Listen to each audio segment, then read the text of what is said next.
बिस्मिल्लाहिर्रहमानिर्रहीम अस्सलामुअलैकुम।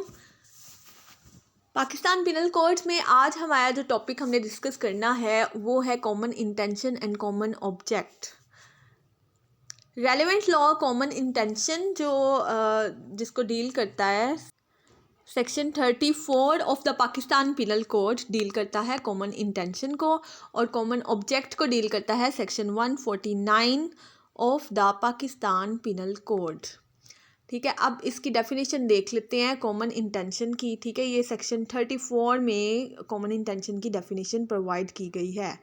When a criminal act is done, ठीक है, सबसे पहले क्या है, एक क्रिमिनल एक्ट डन होता है बाय सेवरल पर्सन्स। ठीक है, चंद अफराद जो हैं वो मिलके एक काम करते हैं, एक क्रिमिनल एक्ट करते हैं। ठीक है, इन furtherance of the common intention of all, और उन सब की मुश्तरका नीयत होती है उसको काम करने की। अच्छा, each of such person is liable for that act. फिर हर एक बंदा उसमें से जो भी वो कर रहा है कॉमन इंटेंशन के साथ एक क्रिमिनल एक्ट जो डन कर रहा है, ठीक है, सेवरल पर्सनस है ना, तो हर बंदा लायबल हो जाएगा फॉर दैट एक्ट जो उन्होंने किया। ठीक है, इन द सेम मैनर, ऐसे ही as if it were done by him alone, ऐसे होगा जैसे कि उसने वो खुद किया था, यानी कि वो मिल के कर रहे हैं, सेवरल पर्सन्स हैं, उनकी कॉमन इंटेंशन है कि हमने ये काम करना है, ये क्रिमिनल एक्ट करना है। ठीक है, और इन furtherance of the common intention of all, सबकी कॉमन इंटेंशन है, सबकी मुश्तरका नीयत है कि हमने ये क्रिमिनल एक्ट करना है, तो हर पर्सन लायबल हो जाएगा उस एक्ट के लिए, उसी तरह जैसे कि उसने वो अकेले ने किया था खुद। हर एक पे ये पर्सनली, यानी कि 34 की सेक्शन की पनिशमेंट के तहत कॉमन इंटेंशन में फॉल करेगा। ठीक है, अच्छा, ये भी ऑफेंस जो होता है ना, कोई भी FIR, जाहिर सी बात है वो जो भी क्रिमिनल एक्ट डन होता है उसकी FIR होती है, साथ में 34 का सेक्शन लग जाता है कि इन्होंने सेवरल पर्सन से इन्होंने कॉमन इंटेंशन की फर्दरेंस में ये काम किया है। अब हर पर्सन को इस एक्ट की सज़ा मिलेगी इस वजह से। ठीक है, वो चाहे एक पर्सन ने वो किया है लेकिन उनकी कॉमन इंटेंशन थी, इन furtherance of that common intention जो है उन्होंने वो क्रिमिनल एक्ट किया है, तो वो फिर हर पर्सन लायबल हो जाएगा। होप ये आप लोगों को समझ आ गया है। अब हम इसके देख लेते हैं इंग्रेडिएंट्स। कॉमन इंटेंशन के इंग्रेडिएंट्स जो हैं, मेन इंग्रेडिएंट्स वो ये हैं।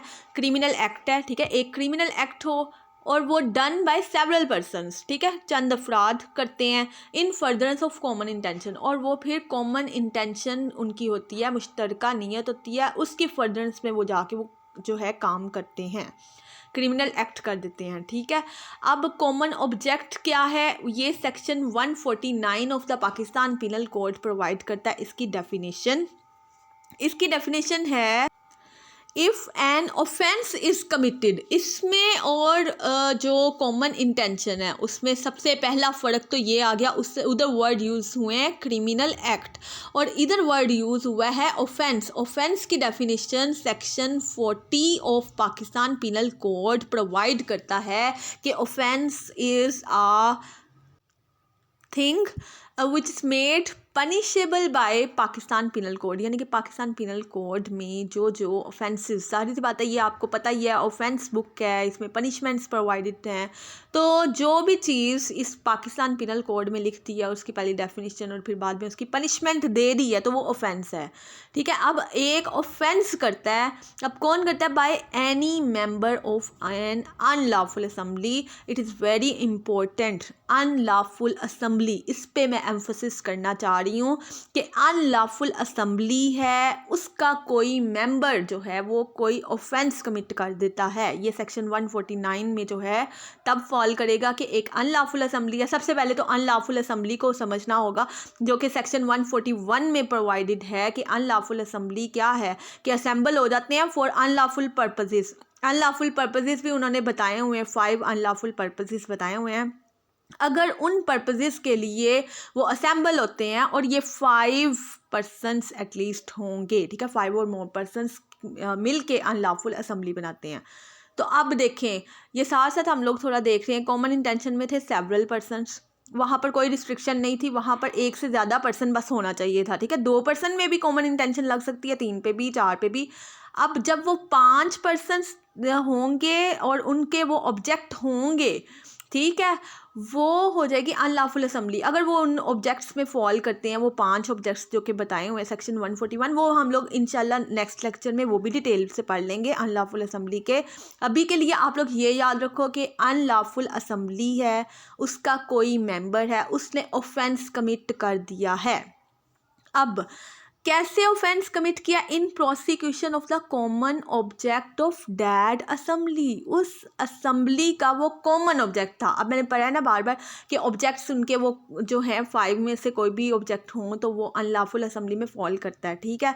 अब उन्हीं का वही पूरी असेंबली का एक कॉमन ऑब्जेक्ट था, ठीक है, मुश्तरका मकसद था।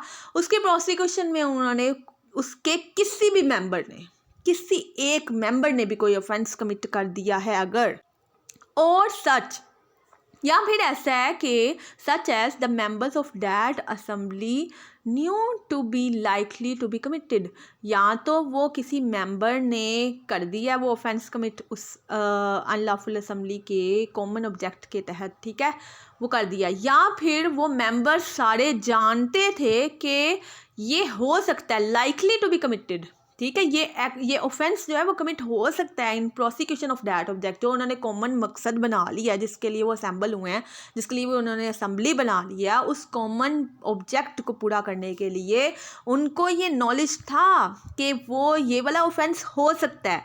तो फिर एवरी पर्सन, अब ये चीज़ बहुत ज़्यादा जो है वो काबिल गौर है कि every person who at the time of committing of that offence, जब वो ऑफेंस कमिट हुआ है ना, is a member of that assembly, सिर्फ उसकी मेंबरशिप से ही उस पर ये जो है 149 जो है वो साथ में लग जाएगा, और वो भी जो है इस ऑफेंस में वो भी लायबल हो जाएगा, ठीक है, वो भी guilty of, every person is guilty of that offence. कौन सा एवरी पर्सन? जो कि मेंबर ऑफ दैट असेंबली है।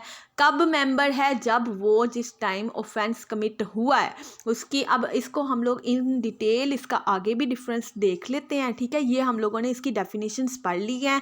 इसके मेन इंग्रेडिएंट्स कॉमन ऑब्जेक्ट के हैं। ऑफेंस होता है सबसे पहले तो अनलॉफुल असेंबली, और अनलॉफुल असेंबली सेक्शन 141 में प्रोवाइडेड है, उसके 5 पर्पसेस हैं, ऑब्जेक्ट्स हैं, ये भी बता दिया। इन प्रोसिक्यूशन ऑफ कॉमन ऑब्जेक्ट है। अब हम इसके डिफरेंस को देख लेते हैं इन डिटेल, ठीक है। अब हम इसके डिफरेंस को देख लेते हैं, difference between common intention and common object, ठीक है। डिफरेंस जो कॉमन इंटेंशन और कॉमन ऑब्जेक्ट का है, जाहिर सी बात है हर एक में डिफरेंस पे पहले आप जो डिफरेंस पहला वो बना सकते हैं कि रेलिवेंट लॉ इसका डिफरेंट है, वो उसकी डेफिनेशन सेक्शन 34 प्रोवाइड कर रहा है। कॉमन ऑब्जेक्ट की डेफिनेशन सेक्शन 149 प्रोवाइड कर रहा है। डेफिनेशन जो है उसकी क्या है? Criminal act is done, common intention की जो डेफिनेशन हम लोगों ने पढ़ लिया ऑलरेडी, वो उसके मुताबिक criminal act is done by several persons in furtherance of the common intention of all, ठीक है। और ये जो कॉमन ऑब्जेक्ट है उसकी डेफिनेशन सेक्शन 149 में हमने पढ़ी है। If offence is committed by any member of unlawful assembly in prosecution of the common object of that assembly, ठीक है, और such as that the members knew to be likely to be committed, ठीक है, in consequence और in prosecution of that common object.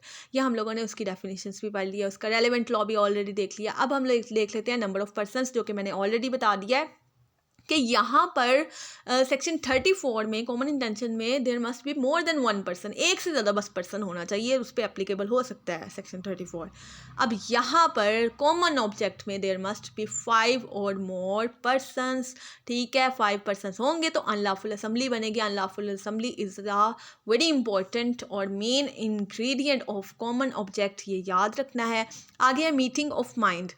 अच्छा, common intention requires preconcert और meeting of mind. Common intention के लिए पहले जो है ना वो उसको जो प्री कंसर्ट या मीटिंग ऑफ माइंड, उनको पहले वो नियत बनानी, यानी कि एकदम से वो नियत बनाएं, ठीक है। एक मीटिंग ऑफ माइंड होनी चाहिए कि आपस में मिल के वो कि हम लोगों ने ये जो है वो एक्ट करना है। ठीक है, वो नियत बना लेते हैं, कॉमन इंटेंशन बना लेते हैं, तो प्रायर मीटिंग इसमें ज़रूरी है। अच्छा, यहाँ पर कॉमन ऑब्जेक्ट में no prior meeting is needed, ठीक है, या रिक्वायर्ड, क्योंकि ये देखिए ना, हम लोगों ने इसमें देखा था कि वो अनलॉफुल असेंबली का जो कॉमन ऑब्जेक्ट है ना, उसको बनाने के लिए वो मेंबर भी बन गया है ना, तो अब उसको जो मेंबर बन गया है उसको पता है ये कॉमन ऑब्जेक्ट के तहत, इस जो कॉमन ऑब्जेक्ट के लिए बनी है ये अनलॉफुल असेंबली, उसके तहत ये ऑफेंस हो सकता है, उसको सिर्फ नॉलेज ही है, तो उसकी prior meeting of mind necessary भी नहीं है, उसको बस ये थोड़ा सा knew is it to be likely to be committed, यानी कि उसको ये था कि हो सकता है इस तरह हो जाए, लेकिन वो ये बाद में प्ली नहीं ले सकता कि कौन सा इन्होंने पहले मुझे बताया था कि इस तरह करना है, ठीक है, लेकिन इस तरह है कि वो मेंबर था उस ऑफेंस के कमिट होने के टाइम, ठीक है, वो और अनलॉफुल ऑब्जेक्ट जो भी है, ठीक है, अनलॉफुल असेंबली का मेंबर था, तो फिर वो अगर प्रायर मीटिंग नहीं भी हुई तो वो जो भी ऑफेंस करता है, एक मेंबर भी करता है उस अनलॉफुल असेंबली का, तो वो लायबल हो जाएगा हर पर्सन। नेक्स्ट है पार्टिसिपेशन। नेक्स्ट डिफरेंस जो है participation, element of participation in action is necessary. यहाँ पर जो सेक्शन 34 के तहत जो है ना, वो पार्टिसिपेशन के बंदा पार्टिसिपेट करे, उस जगह पर प्रेजेंस हो, ठीक है, वो ज़रूरी है। यहाँ पर जो सेक्शन 149 है ना, समझे, कंस्ट्रक्टिव एक लाइबिलिटी के तौर पे ये सेक्शंस जो हैं वो एप्लीकेबल होते हैं। यहाँ पर सिर्फ मेंबरशिप ही काफ़ी है कि eight the time of occurrence of offence वो मेंबर था अगर वो पर्सन, तो यही सफिशेंट है, उसकी पार्टिसिपेशन, उसकी एक्चुअल पार्टिसिपेशन, उसकी एक्चुअल प्रेजेंस, ठीक है, on the spot of the offence, ठीक है, on the occurrence is not necessary, ठीक है। आगे है एज टू ऑफेंस, यहाँ पर है criminal act is punishable under the doctrine of criminal liability. यहाँ पर वर्ड जो यूज़ हुआ है वो क्रिमिनल एक्ट है, और डॉक्ट्रीन ऑफ क्रिमिनल लाइबिलिटी के तहत तौर पे वो जो है वो सारे ही, वो जो भी पर्सन कॉमन इंटेंशन के तहत वो क्रिमिनल एक्ट डन कर रहे हैं वो पनिशेबल हो जाएंगे। यहाँ पर section 149 applies to an offence committed by any member of unlawful assembly in prosecution of common object. तो यहाँ पर मेन जो डिफरेंस है वो ऑफेंस का वर्ड यूज़ हुआ है, और ऑफेंस वो चीज़ है जो कि ये बुक जो है पीपीसी उसको स्पेसिफिकली पनिश कर रही है, ठीक है। हर वो चीज़ जो कि पीपीसी, यानी कि हर वो ऑफेंस जो कि पीपीसी में प्रोवाइडेड है, उस पे ये सेक्शन 149 की जो है ना वो एप्लीकेबिलिटी है, और अनलॉफुल असेंबली का मेंबर करेगा, और कंस्ट्रक्टिव लाइबिलिटी का इसने कॉन्सेप्ट दिया है। आगे प्रेजेंस ऑफ अक्यूज, ये भी हम लोगों ने देख ली कि all the accused must be present on the spot.